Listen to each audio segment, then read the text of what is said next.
The day has ended. The world outside begins to slow, traffic thins, voices fade, screens go dark. But within you, perhaps the opposite is true. The body is weary, but the mind remains tangled. 1,000 threads of thought refuse to be still. The conversation you replay, the decision you doubt, the worry about tomorrow. It's as if your inner world didn't get the message that the day is done. This is where so many people find themselves exhausted, yet unable to rest. And in that gap between tiredness and sleep, anxiety often builds its home.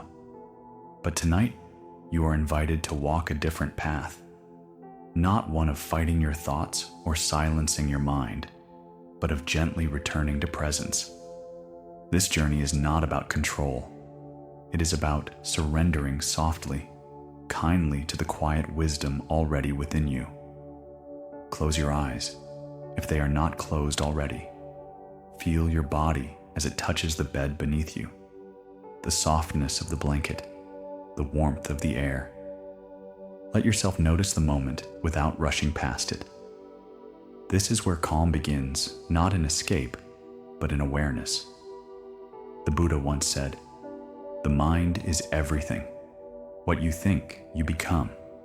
But he also said, "There is no fear for one whose mind is not filled with desires." This wisdom shows us that suffering begins in the mind, but so does freedom. And tonight, as you lie down, you are not trying to solve your thoughts.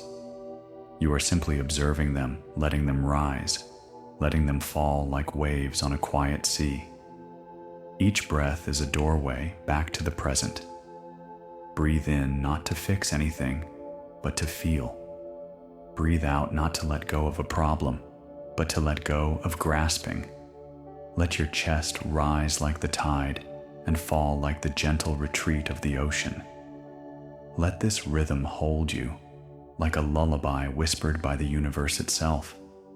You don't need to do anything. You don't need to be anything. In this moment, being is enough. Can you allow that? Can you rest not because everything is perfect, but because rest itself is healing? Imagine your thoughts as fireflies flickering, darting, beautiful, but not dangerous. You don't have to chase them. You don't have to trap them. Just let them float in the night air of your mind, without fear, without attachment. They come, they go, and you remain still. The Buddha taught that impermanence is the nature of all things. This too shall pass, this worry, this moment, even this breath. And there is peace in knowing that nothing is permanent. Whatever clings, loosens. Whatever binds, unravels. In this soft knowing, there is freedom. Let your jaw unclench. Let your shoulders lower. Let your belly expand softly. Each small release in the body is a reflection of a greater release in the heart. You are not failing because you feel anxious. You are not broken because your thoughts won't stop. You are simply human. And even in this very human messiness, there is a deep, sacred beauty. What if tonight is not about sleeping quickly, but about surrendering slowly? What if you honored this time not as a battle with your mind, but as a reunion with your soul? Feel the weight of your body being held by the earth. You don't have to hold yourself up. Gravity is already doing it. The universe is already supporting you. Let that truth sink in. Nothing needs to be fixed tonight. Nothing needs to be figured out. You are enough, exactly as you are. With every breath, you return home to a stillness that never left, to a love that has always been here, waiting in the silence. And so, this night begins not with the pressure to sleep, but with the permission to soften. You are here. You are safe. You are already whole. There is something sacred about nighttime, not just in its silence, but in the way it strips everything bare. Without the noise, the roles, the demands of the day, you come face to face with what truly lives inside you. And sometimes what you meet there is not peaceful. Sometimes it is anxiety, a nervous flutter in your chest, a restlessness in your legs, a story that won't stop repeating itself. You are not alone in this. The Buddha understood suffering deeply not as a mistake, but as part of the human path. He taught that even the most restless minds can find peace, not by resisting their experience, but by turning toward it with compassion. Tonight, that is your practice, not to force yourself into calmness, but to welcome whatever arises as gently as you would hold a frightened child. Imagine this anxiety as a small, trembling being that lives within your chest. It doesn't need to be crushed or silenced. It needs to be seen, acknowledged, held. Can you do that now? Place one hand on your heart, the other on your belly. Feel your warmth. Feel your breath. Let your body know that you are here and you are listening. Breathe in softly. Breathe out slowly. Inhale presence. Exhale tension. There is no rush. There is no goal. Just breath. Just moment. Just kindness. So many of us were taught to hide our feelings, to be strong, to be productive, to keep moving. But the teachings of the Buddha invite us to do the opposite. To pause. To soften. To truly feel. It is through this gentle awareness that healing begins, not by fixing the mind, but by being with it. Perhaps your thoughts are spinning. Perhaps your body feels tight. That's okay. You are not doing this wrong. This moment, exactly as it is your doorway to peace. The Buddha said, "Peace comes from within. Do not seek it without." And so you return again and again to the breath, the body, the stillness that lives beneath the noise. You are not chasing peace. You are uncovering it. Notice how your breath moves like a wave coming in, going out. It does not demand. It does not judge. It simply flows. Let your mind mirror that rhythm. Gentle, natural, patient. If a painful thought arises, don't chase it. Don't fight it. Just watch it, as if it were a cloud drifting across the sky. It has no power unless you give it one. Let the sky of your mind be wide, open, and forgiving. Let your shoulders sink a little deeper. Let your arms grow heavy. Let your face soften. There is nothing to hold up now. You are allowed to let go. Think of the Buddha sitting beneath the Bodhi tree, not running from his fears, but meeting them with unshakable presence.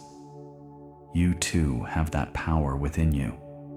Not the power to erase anxiety, but to stay awake through it, to be kind to yourself within it. Let this be your practice. Not perfection, but presence. Not escape, but return. Return to your body. Return to your breath. Return to this moment. And if your mind drifts, as it surely will, do not scold it. Smile gently and guide it back. Like training a wild animal, you don't force, you build trust with tenderness and time. You are learning a new way of being, one that doesn't demand silence from the mind, but peace with it. A stillness that includes the noise, not one that excludes it. This too is a form of rest, the kind of rest that reaches deeper than sleep, the kind that restores the soul. And even if your thoughts continue, even if sleep doesn't come right away, know that by being here in this breath, in this moment, you are healing. What if tonight was not about fixing anything? What if you didn't have to chase peace, or force yourself to relax, or control every thought that came and went? What if all you needed to do was be right here, as you are, not better, not calmer, not more enlightened, just real, just present, in a world obsessed with improvement that can feel strange, even wrong? But the Buddha's wisdom was never about becoming more. It was about shedding what is false, what is heavy. what is not truly yours. So as you rest here, let this be your invitation to lay down the armor of self-criticism, to set aside the burden of having to be okay, and simply breathe. You are already enough. You are already whole, even with your anxiety, even with your restless thoughts, even with the ache in your heart you cannot name. The moon shines not because it tries, but because it simply is. You too carry a quiet light within you, untouched by fear, untouched by doubt. Beneath the storm of your mind, there is stillness. There is sanctuary. So let us return again to the breath, to the body, to now. Feel the gentle rhythm of your breathing. Let it rock you like waves lapping against the shore. You don't need to analyze. You don't need to solve. Just feel. The coolness of the air entering your nose, the warmth as you breathe out, the way your chest rises and falls, steadily, softly. Each breath is a reminder. You are here. You are alive. You are safe. If your thoughts drift to tomorrow's worries, smile at them like old friends. You don't need to follow. Let them pass like leaves floating downstream. And if they come again, as they will meet them with kindness, not resistance. Anxiety thrives in resistance, but in acceptance, it begins to soften. This is not weakness. This is wisdom. The Buddha taught that suffering is like an arrow. The first arrow is the pain we cannot control, loss, fear, uncertainty. But the second arrow is the one we fire at ourselves, judgment, shame, rejection. Tonight, you can put that second arrow down. There is nothing you need to do, no emotion you must erase. This practice is not about escaping your humanity. It is about embracing it, tenderly, bravely. Can you feel your body now? Your fingers resting, your back supported, your legs heavy, gravity holding you, the earth receiving you. So often we live in our heads planning, remembering, calculating, but healing happens in the body, through breath, through presence, through trust. You don't need to think your way into peace. You can breathe your way there. Let the breath move through you like a river, washing away the tightness, the trying, the tension. Let it carve space in you, a wide, open space where you don't have to be anyone, prove anything, fix anything. You are not broken. You are becoming. Even in your anxiety, you are unfolding. Even in your restlessness, you are waking up. So rest here, dear one. Let the night hold you. Let the silence soothe you. Let the Buddha's whisper reach your heart. You are not your thoughts. You are the awareness that sees them. You are not your pain. You are the compassion that holds it. You are not separate from peace. Peace lives in you. And in this stillness, may you begin to remember what has always been true, that you are enough, that you are loved, that you can let go. Have you ever noticed how silence feels different at night? It isn't just the absence of noise, it's a living presence, a kind of spaciousness that holds you, not with pressure, but with peace. In that space, something begins to soften. Something deep inside you exhales. Maybe it's your shoulders dropping for the first time in hours, or your jaw unclenching, or your heart realizing it no longer needs to brace itself. The night, unlike the day, does not ask for performance. It asks only that you surrender. It says, "You've done enough. Come rest now." And in that gentle permission, healing begins. The Buddha spoke of inner stillness as the true refuge, not a place to run to, but a place already within. When we quiet the surface, the deeper truths rise. So as you lie here tonight, allow yourself to sink beneath the surface of your thoughts, beneath the roles, the expectations, the need to appear strong. Come home to the stillness. It might feel unfamiliar at first, uncomfortable even, because the mind is used to movement, noise, distraction. But just like a pond settles after a stone is dropped, your being will also return to clarity if given time. There is nothing wrong with you for feeling anxious, for overthinking, for being afraid. These are not signs of weakness, they are signs of being human.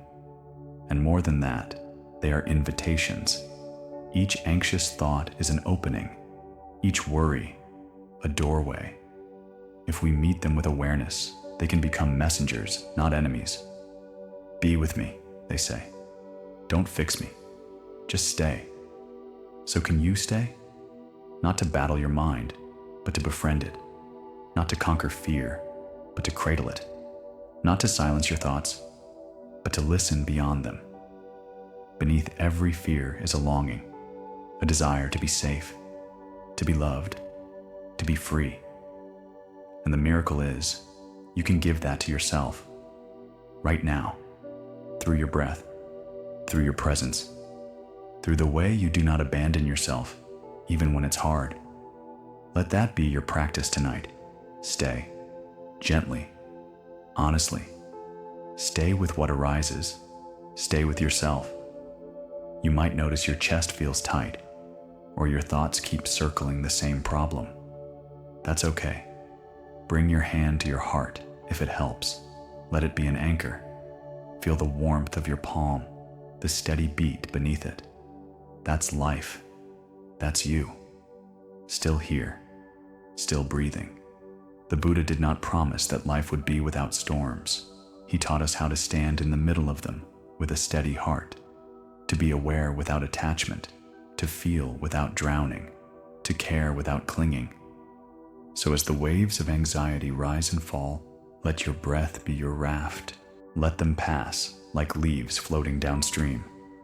And if they come again, as they will meet them with kindness, not resistance. Anxiety thrives in resistance, but in acceptance, it begins to soften. This is not weakness. This is wisdom. The Buddha taught that suffering is like an arrow. The first arrow is the pain we cannot control, loss, fear, uncertainty. But the second arrow is the one we fire at ourselves, judgment, shame, rejection. Tonight, you can put that second arrow down. There is nothing you need to do, no emotion you must erase. This practice is not about escaping your humanity. It is about embracing it, tenderly, bravely. Can you feel your body now? Your fingers resting, your back supported, your legs heavy, gravity holding you, the earth receiving you. So often we live in our heads planning, remembering, calculating, but healing happens in the body, through breath, through presence, through trust. You don't need to think your way into peace. You can breathe your way there. Let the breath move through you like a river, washing away the tightness, the trying, the tension. Let it carve space in you, a wide open space where you don't have to be anyone, prove anything, fix anything. You are not broken. You are becoming. Even in your anxiety, you are unfolding. Even in your restlessness, you are waking up. So rest here, dear one. Let the night hold you. Let the silence soothe you. Let the Buddha's whisper reach your heart. You are not your thoughts. You are the awareness that sees them. You are not your pain. You are the compassion that holds it. You are not separate from peace. Peace lives in you. And in this stillness, may you begin to remember what has always been true, that you are enough, that you are loved, that you can let go. Have you ever noticed how silence feels different at night? It isn't just the absence of noise, it's a living presence, a kind of spaciousness that holds you, not with pressure, but with peace. In that space, something begins to soften. Something deep inside you exhales. Maybe it's your shoulders dropping for the first time in hours, or your jaw unclenching, or your heart realizing it no longer needs to brace itself. The night, unlike the day, does not ask for performance. It asks only that you surrender. It says, "You've done enough. Come rest now." And in that gentle permission, healing begins. The Buddha spoke of inner stillness as the true refuge, not a place to run to, but a place already within. When we quiet the surface, the deeper truths rise. So as you lie here tonight, allow yourself to sink beneath the surface of your thoughts, beneath the roles, the expectations, the need to appear strong. Come home to the stillness. It might feel unfamiliar at first, uncomfortable even, because the mind is used to movement, noise, distraction. But just like a pond settles after a stone is dropped, your being will also return to clarity if given time.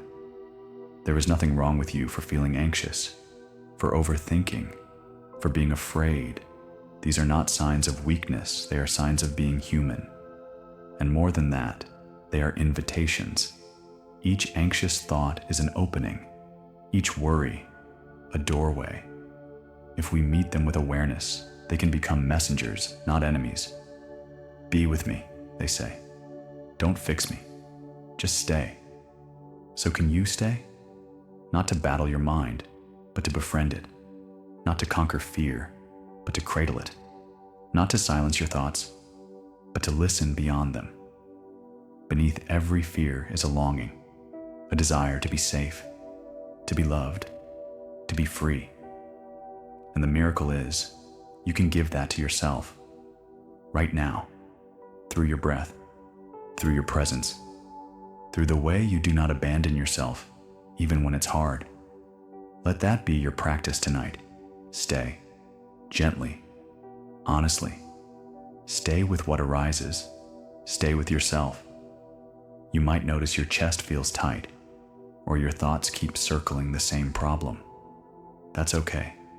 Bring your hand to your heart if it helps. Let it be an anchor. Feel the warmth of your palm, the steady beat beneath it. That's life. That's you. Still here, still breathing. The Buddha did not promise that life would be without storms. He taught us how to stand in the middle of them with a steady heart, to be aware without attachment, to feel without drowning, to care without clinging. So as the waves of anxiety rise and fall, let your breath be your raft. The reason we suffer, the monk had said, is because we cling. We cling to what is pleasant, we resist what is painful, and we fear what is uncertain. But life is not meant to be clung to. Life is meant to be lived moment by moment, breath by breath.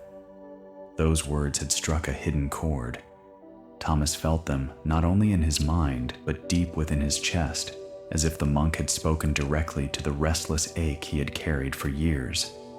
For so long, he had tried to manage his anxiety by controlling everything: his schedule, his relationships, even his emotions. But control had never brought peace. It had only made the grip tighter, the fear sharper, and the exhaustion heavier. Now, sitting in the candle-lit room, he allowed himself to do what he had avoided for so long: feel. Not analyze, not fix, not judge, just feel. He closed his eyes and listened to his breath. Inhale, exhale, inhale, exhale. With each breath, a layer of tension lifted. His jaw softened, his shoulders lowered, his chest opened. He was still, and in that stillness, there was no fear, only presence. Then a thought emerged, gentle but clear. I do not have to be perfect to be at peace. It was so simple, so obvious, and yet it felt like a revelation. He remembered how often he had believed that peace was something he had to earn through achievement, approval, or perfection. But the monk had offered another view, that peace was his birthright, not a reward. That the present moment, just as it is, was already enough, and so was he. A tear rolled down his cheek not from sadness, but from the soft relief of letting go. That night, Thomas slept more deeply than he had in months. There were no dreams, only a soft sense of being held by something larger than himself, something ancient and wordless, like the sky embracing the earth without demand or resistance. When morning light began to seep gently into the room, he awoke not with urgency, but with quiet clarity. He didn't reach for his phone. He didn't think about the to-do list waiting on his desk. Instead, he lay there, watching the sunlight filter through the curtain, and allowed the silence to continue its healing work. The previous day's conversation with the monk still echoed in his heart, especially one thing. The mind is like a lake.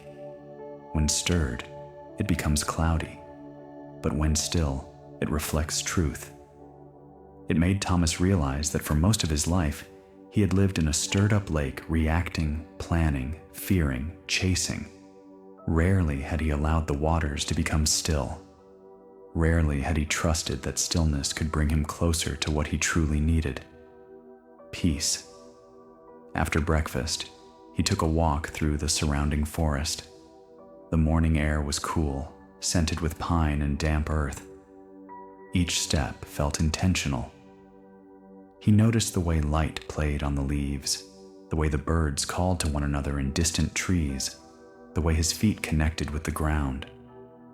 There was no rush, no destination, just walking. A thought drifted into his awareness like a feather on the breeze. Maybe peace isn't somewhere I have to find. Maybe it's the space I create when I stop trying to escape myself.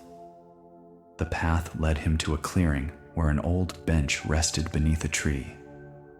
He sat down and closed his eyes, letting the breeze brush his face. His breath deepened, and with it, a new understanding arose. He began to reflect on how often anxiety had been his companion, not because life was always dangerous, but because his mind was always anticipating danger. It was always preparing for what might go wrong, what might be lost, what might not be enough. This mental vigilance had exhausted him, and yet he had worn it like armor. But now, sitting in the calm of the forest, he felt something shift. He saw that the armor wasn't protecting him, it was isolating him from others, from the present, from his own softness. And in this moment, he didn't want armor anymore. He wanted connection. He wanted rest. He wanted to trust life, even with its uncertainties. From his pocket, he pulled out a small piece of paper the monk had given him.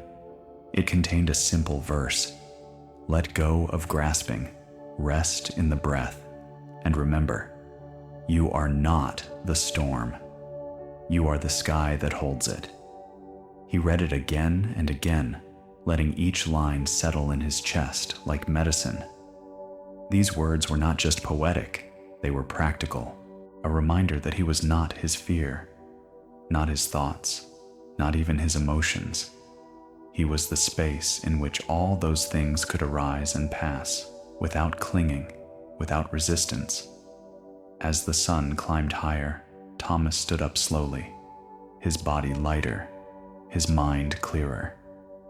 He walked back toward the retreat house with steady steps, not as someone trying to fix himself, but as someone beginning to trust the simple truth that healing comes not from doing more, but from being more present.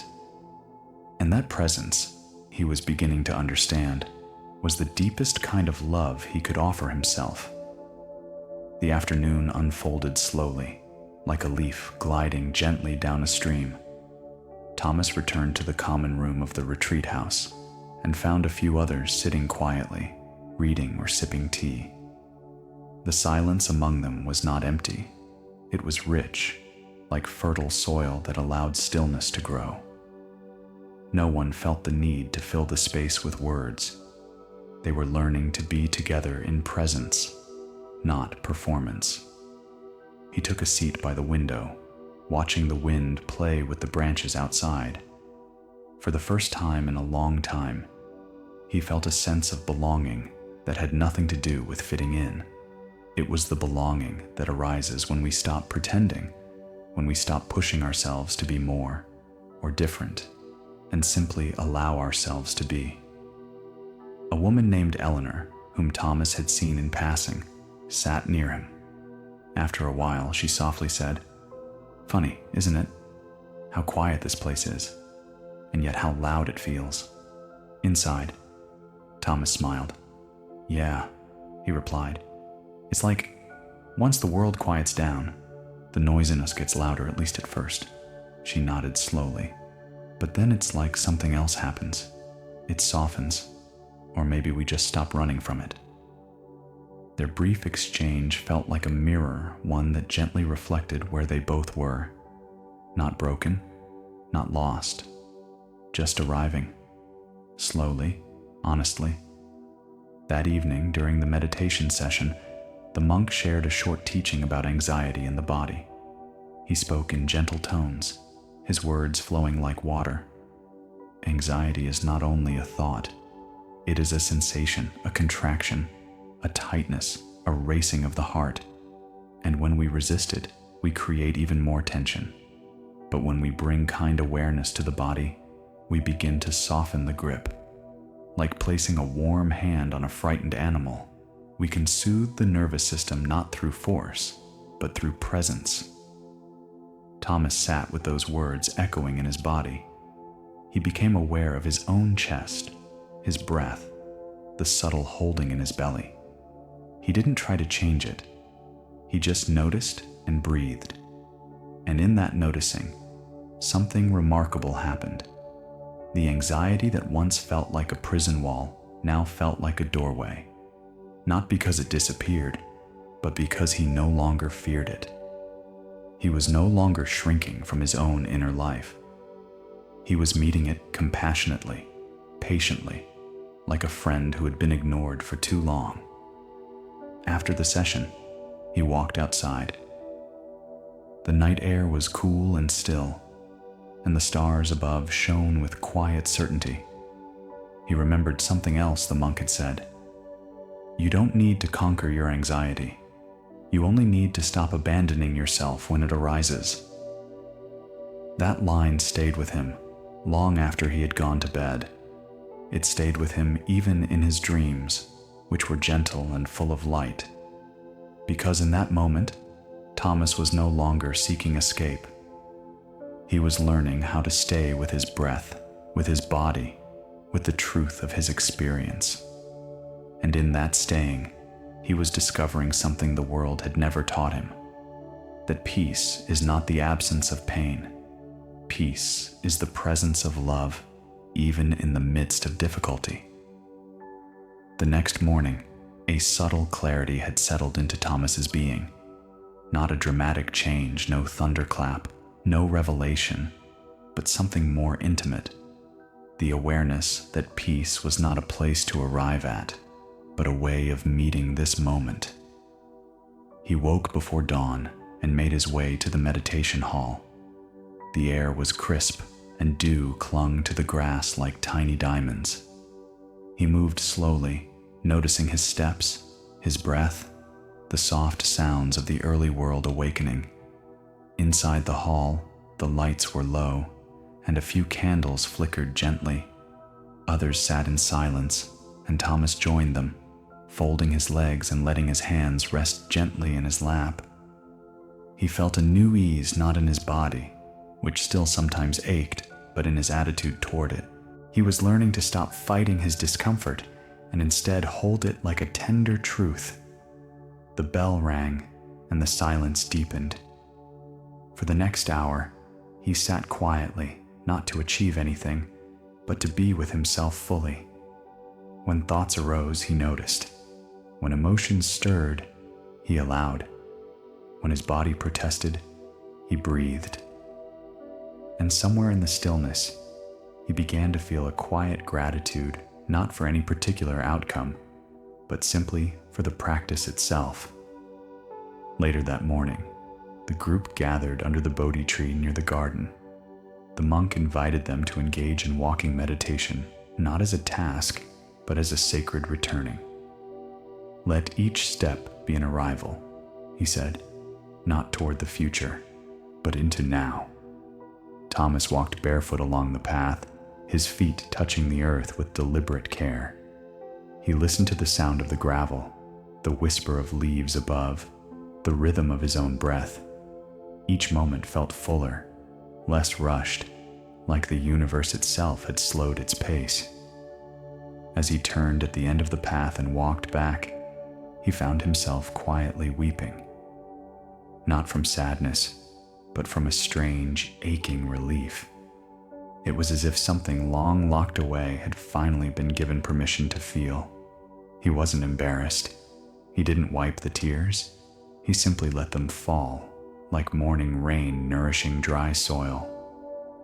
After the walk, the group returned to the hall for a teaching on coming home to yourself. The monk spoke of how many people live their whole lives as strangers to themselves, always running, always reaching. But when you stop, he said, and turn inward not with judgment, but with kindness, you discover that your true home has been waiting all along.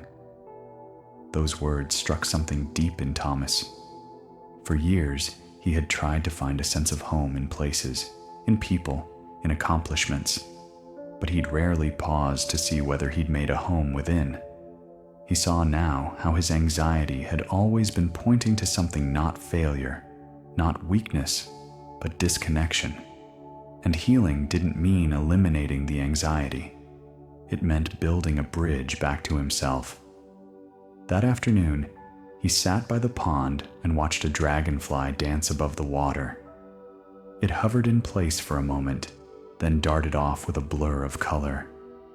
He smiled, realizing that stillness and motion weren't opposites. They were parts of the same dance, like breath and silence, like presence and letting go. And as the sun began its slow descent behind the hills, Thomas felt something he hadn't felt in years: wholeness, not perfection, not escape, but a grounded sense of being enough, just as he was. He was no longer waiting to arrive. He was already here.